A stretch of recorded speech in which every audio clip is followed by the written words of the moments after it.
Hey y'all, it is me, your nerdy best friend, and I don't feel good. Now, normally I wouldn't care to tell you about whether I don't feel good or not. I'm on my writing retreat. I think it's the hotel air. I don't know, but I got a little head cold going on and I don't sleep well. And the reason I'm telling you about this is because my ring is telling me that I don't feel good. And my ring is telling me that I don't sleep well. Now, I have been meaning to share with you my experiences with the Aura Ring for several weeks now, and I bought it at Christmas, and it's now the end of February, and I've been using it for about 2 months. I bought one for myself, and I bought one for my husband, and I wanted to share a few of the things I like about it and a few of the things that I don't like about it.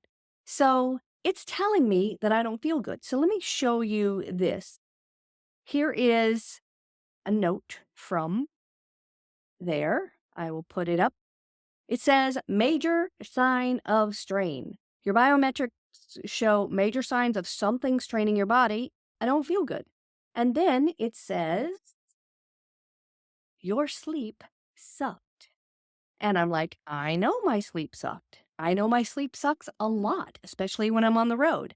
And it says it's going to be all right. I hope you're feeling okay after 3 hours, 19 minutes of restless sleep. To help you get your sleep schedule back in sync, try to get whatever. It gives me some advice. So it is capturing real statistics about how I'm feeling. So this tool has pretty much replaced my Apple Watch. I barely wear my watch at home. And wearing my watch to do activities and things like that was a real problem because I have to charge my Apple Watch every single day. And I can't really wear it at night because it kind of glows and the battery runs out. So this ring gets my sleep where the Apple Watch I didn't really wear for my sleep. And this ring is unobtrusive and it lasts for like 6 or 7 days. So I stopped wearing my watch at home completely. I still wear it on the road, and I miss being able to tell the time, and I miss having my texts come through and being able to answer my phone when I'm doing the laundry. But it is very cool to have something so unobtrusive. Another thing is it gives me a lot more stats than the health on my watch does. Now, I don't know, a few years ago, you had to go to the doctor to figure out all these things, and now I have my temperature, I have my heart rate, I have all kinds of things, defibrillation, like heart health, like all kinds of things that are coming through this device and through the Apple Watch. But this does so much more. It tracks your sleep and it gives you a score. And one of the things I like about it is since I got my husband one, we don't have to ask the question, how did you sleep? We just look and see the update. Oh, guess you didn't sleep well. Did I snore? Oh, looks like you got a great night's sleep. And it really is accurate. Like I can tell when I feel rested and I look on there and I get like a sleep score of like 90 or 85 and I get a little crown as a reward. Fantastic. But a lot of times when I sleep crappy, I know that it's going to show me that I slept crappy. It also adjusts to my body. So when I wear my Apple Watch, it says, you need 450 calorie burns or whatever every single day. Here's your goal, meet your goal. And my ring says, you know what? You didn't sleep well. Let's lower our expectations for you today and let your body recover. And I love that. And I just think that that makes sense rather than having me constantly have to meet expectations that aren't realistic, maybe compared to my sleep and whether I'm sick. I mean, I had a surgery during the time that I've been wearing this, and it said, I think you should go into rest mode and not even track stats for a few days because you seem to be having some stress. And I'm like, really? You think?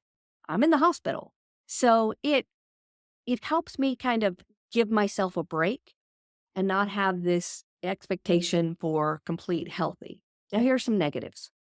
Number one, I don't like the style I got. So my husband and he wanted matchy-matchy ones. And our first choice was a matte black one, but it was sold out in my size. So because I couldn't wait and because I wanted it the next day, I bought the one that was our second choice, which was this rose gold shiny one.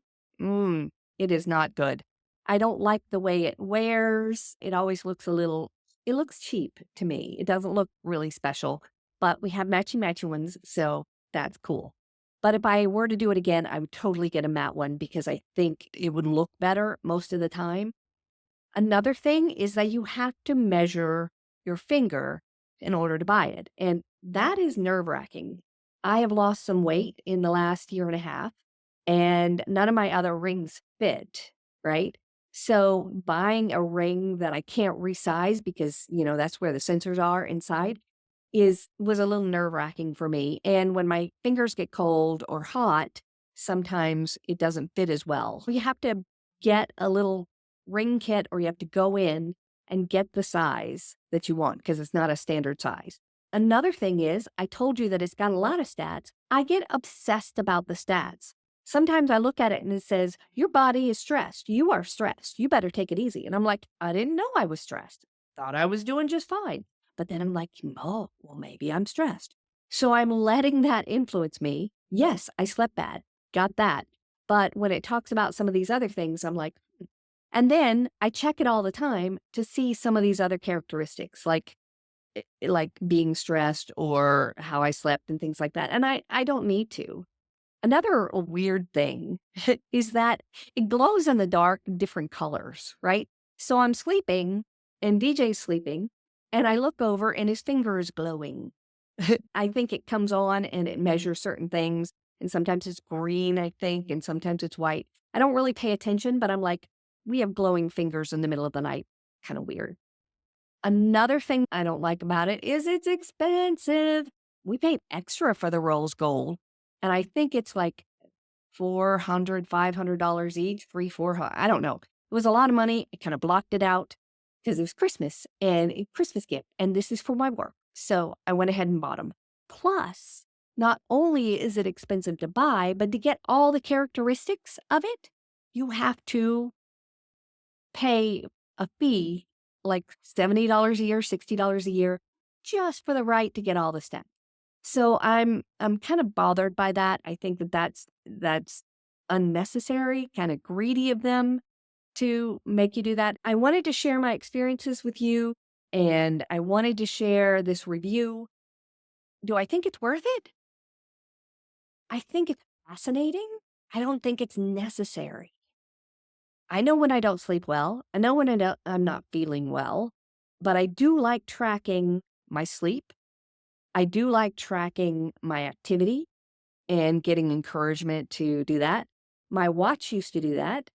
So I have the capability to do that. And the watch is less expensive. Even the newer ones are less expensive than this is. But I do think that it's a technology that we should watch. And I think it's a technology that's going to get less expensive as time goes on. And I think it's fascinating. So that's my Friday find for today. And I hope you can give it a try or take a look at it if this something is something that interests you. Or maybe you're going to be turned off by the rose gold and the fact that it's so expensive and the fact that if you're obsessive compulsive about numbers and stats, you may want to step away so that you don't get another bad habit. Hope this helped. This is your nerdy best friend saying, nerd on.